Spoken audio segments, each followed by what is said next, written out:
Bom dia, tudo bem?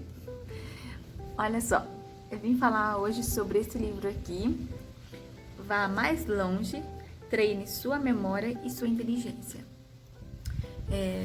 do Augusto Cury, dessa coleção dele, que é bem pequenininha, é um livro bem curtinho, bem pequenininho, olha. Então, ele fala nesse livro sobre a memória que nós temos, né? Ele explica como devemos proteger nossa memória. Nós vivemos num mundo hoje que nós queremos proteger nossa casa, nós ficamos muito preocupados com a segurança, mas no território das emoções nós vivemos sem essa proteção. Então ele ensina aqui nesse livro várias coisas sobre essa proteção da mente, né, da nossa memória. E aí, se você quiser mais detalhes, você terá que ler o livro mesmo. Mas eu achei interessante um ponto aqui, que ele fala que nós não temos o hábito de filtrar.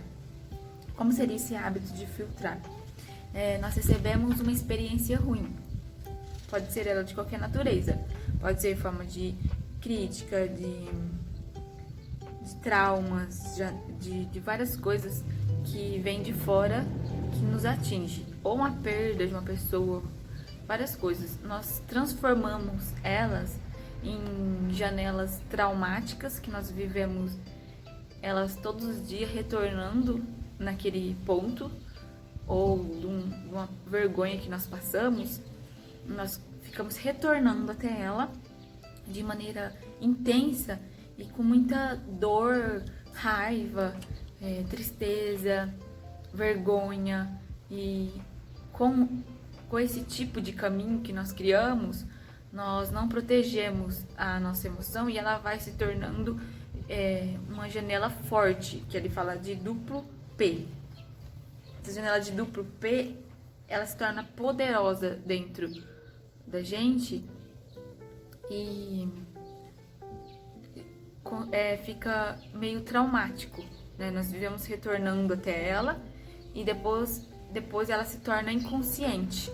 Então, várias situações que ocorrem com a gente após isso, que nós nem prestamos mais atenção, vem por conta dessas coisas do nosso inconsciente que nós conseguimos fixar no nosso pensamento, né? Na nossa mente. É mais ou menos isso que eu entendi. E aí ele fala sobre... ele fala cada coisa que pode acontecer. Uma crítica que a gente recebe, uma discriminação, uma falha, uma decepção, uns apelidos, que isso acontece muito na infância, né? O que pode isso acontecer? Pode gerar rompimento de amizade. Posso encarcerar a minha vida dentro disso, né? De uma discriminação. Posso ficar aprisionada mesmo. Uma decepção pode gerar insegurança. Quando nós temos uma pessoa que tem um afeto, nós temos um afeto por ela. Então, a decepção afetiva mesmo pode se tornar uma intensa insegurança nossa, né? Uma falha, eu estou falando em público e acontece alguma coisa relacionada à aprendizagem, que até o Pablo fala sobre isso, né? Pode gerar esse bloqueio intelectual, que toda vez nós vemos que falamos assim, não, eu não sou capaz disso, e isso vem dessas janelas que nós abrimos, né? E várias outras coisas. E aí ele fala assim, como que eu consigo então reeditar esses conflitos, esses traumas, essas coisas que acontecem, né? E eu acho isso muito importante, porque eu já li um livro que se chama Florescer, que fala sobre psicologia positiva. E eu gosto muito da psicologia positiva, porque a psicologia tradicional, considerada tradicional, ela trata os traumas mesmo, quando já aconteceram, né? Tem várias linhas de prevenção, mas a psicologia preventiva, ela vem na prevenção. Então, ela fala desse bem-estar, do que eu faço para que isso não ocorra. Claro que eu não sou formada em psicologia, não posso falar isso com propriedade, mas do que eu já li, sobre o que eu já li, é mais ou menos isso. E eu gosto muito dessa parte preventiva. Não vai adiantar nada quando acontece alguma coisa e eu tenho que resolver após. Isso até nas doenças, né? Os médicos tradicionais tratam as doenças depois que elas já ocorrem. E eu gosto muito da PNL, dessas medicina alternativas, homeopatas, até a meditação mesmo vem como uma forma de prevenir antes que a doença, né, se torna, porque tem doenças psicossomáticas que primeiro acontece aqui, depois ela se derrama pelo corpo, né? A gente guarda no coração e ela pode se dissolver e ir para demais localidades no nosso corpo. E eu gosto de estudar isso e saber sobre isso porque eu gosto muito da palavra prevenção. Antes que ocorra alguma coisa, nós temos algumas ferramentas que nos ajudam a prevenir mesmo esse tipo de doença. Então ele fala aqui, ó, que nós temos duas maneiras de resolver: reeditar o filme do inconsciente, construir janelas paralelas às janelas doentias. Então eu posso contar assim um caso específico meu, né? E aí nesse momento você pode transformar ela para sua história. E depois eu vou dar alguns exemplos. Exemplo eu perdi um filho com 8 meses de idade. Então ele tinha 8 meses recém-nascido, né? Então o que ocorre? Quando você tem uma perda, né? Uma perda, ela pode trazer várias outras janelas que é difíceis de serem fechadas. No meu caso, demorou vários anos. Mas o que eu consegui abrir uma janela? Vou falar especificamente de janelas. Eu li um livro que chama A Cabana, não sei se você já leu, de William, não lembro o nome agora certinho, mas o nome é A Cabana, que fizeram o filme, A Cabana. Depois eu vou escrever aqui embaixo o nome do autor. Então, ele trata isso. E de uma forma tão que eu entrei naquela cabana, eu sou muito imaginativa e sonhadora, então eu entrei dentro dela e fui curada mesmo da perda, né? No filme acontece, no livro, ele é tratado e curado da perda da filha dele. Então eu entrei dentro daquele livro, sentei do lado de Jesus como nunca tinha conseguido antes, mesmo estando na igreja há tanto tempo, e consegui, sabe, trazer alguma coisa pra minha... Inclusive eu conversei com meu tio, na época, tio Jackson, ele é pastor, como que pode um livro transformar, né?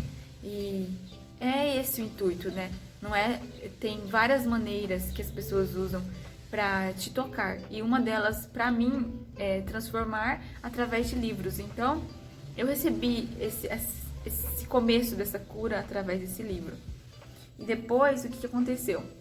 Isso foi anos depois, mas assim, o que eu vi na época no mês da morte do meu filho, nasceu o meu outro filho, que é hoje o Nathan. Então eu creio que o nascimento no mês de uma morte é importante. Mas o que eu quero dizer agora, assim, você tem que ter um filho no mesmo mês que o seu filho faleceu? Não, mas você pode tornar esse mês menos carregado. Tem várias outras alternativas. Aí eu trouxe o exemplo aqui que ele mesmo dá no livro, quando ocorre morte de pais. Você pode honrar a história que viveu com ele. Então nesse mês você pode relembrar, sim, mas de uma maneira mais suave. Porque, querendo ou não, a nossa cultura brasileira transforma a morte numa coisa pesada e carregada de emoção. Ele fala isso, toda memória que foi registrada com muita intensidade, ou tanto na alegria ou na tristeza, nós ficamos voltando até ela de maneira ruim. Então você pode transformar essa janela traumática em janelas paralelas a ela, uma forma de escape mesmo, não para esquecer, mas para transformar. Tudo que você consegue transformar a dor, você está cicatrizando a sua ferida e transformando em um remédio para as outras pessoas. Então, se você tem hoje um problema que você acredita não ter solução, ele pode estar ou em alguma pessoa que você possa conversar, algum livro, através da oração, do contato com Deus. Não esqueça que Deus está dentro da gente. Então, quando você se conecta a outra pessoa, ou se ela fez em forma de arte escrita ou de música, por isso que às vezes somos tocados pela música, é porque Deus está dentro daquela pessoa que escreveu, que fez a arte, que transformou aquela dor em música ou em outras formas. Então, por isso que somos curados. Toda vez que você consegue se conectar com as pessoas dessa forma, através de qualquer meio, você começa a ser curado. Quando você ser curado, você vai ter a cicatriz. E a partir dessa cicatriz, você vai ter remédio para as outras pessoas. Então, eu queria trazer isso hoje. Através desse livro, hoje me veio essa reflexão. Espero que vocês tenham gostado. E até o próximo vídeo. Tchau! Beijo!